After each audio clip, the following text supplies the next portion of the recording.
ಬೆಂಗಳೂರು ಪೊಲೀಸರ ಭರ್ಜರಿ ಕಾರ್ಯಾಚರಣೆಯಲ್ಲಿ ಕಳುವಾಗಿದ್ದಂತ 50ಕ್ಕೂ ಹೆಚ್ಚು ಬೈಕ್ಗಳು ಸೀಸ್ ಆಗಿವೆ.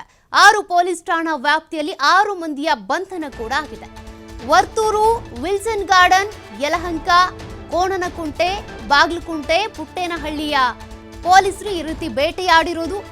6 ಜನರನ್ನ ಬಂಧಿಸಿದ್ದಾರೆ. 50ಕ್ಕೂ ಹೆಚ್ಚು ಬೈಕ್ಗಳನ್ನ ವಶಕ್ಕೆ ಪಡ್ಕೊಂಡಿದ್ದಾರೆ. ಬಾಗಲಕುಂಟೆ ಮತ್ತು ಪುಟ್ಟೇನಹಳ್ಳಿ ಪೊಲೀಸರಿಂದ ತಲಾ 2 ಆಟೋವನ್ನ ಕೂಡ ವಶಕ್ಕೆ ಪಡೆದುಕೊಳ್ಳಲಾಗಿದೆ. ವಿಲ್ಸನ್ ಗಾರ್ಡನ್ ಪೊಲೀಸರೀಗ ಬಿಎಂಟಿಸಿ ಬಸ್ ಬ್ಯಾಟರಿ ಕಳ್ಳತನಕ್ಕೆ ಸಂಬಂಧಪಟ್ಟಂತ ಆರೋಪಿಯನ್ನು ಕೂಡ ಬಂಧನ ಮಾಡಿದ್ದಾರೆ. ಒಟ್ಟು 6 ಜನರನ್ನ ಬಂಧಿಸಿರೋದು. ಬೇರೆ ಬೇರೆ ಪ್ರಕರಣಗಳಲ್ಲಿ ಪ್ರತ್ಯೇಕವಾಗಿ ಬಿಎಂಟಿಸಿ ಬಸ್ನ ಬ್ಯಾಟರಿ ಕದಿತಾ ಇದ್ದಂಥವ್ರು, ಬೈಕ್ಗಳನ್ನ ಕದಿತಾ ಇದ್ದಂಥವ್ರು, ಆಟೋ ಕಳ್ಳತನ ಮಾಡಿರೋರು ಅವರೆಲ್ಲರೂ ಕೂಡ ಅರೆಸ್ಟ್ ಆಗಿದ್ದಾರೆ.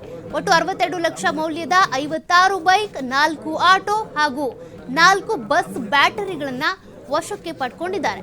ಭರ್ಜರಿಯಾಗಿ ಪೊಲೀಸರು ನಡೆಸಿರುವಂತಹ ಕಾರ್ಯಾಚರಣೆ ಇದು.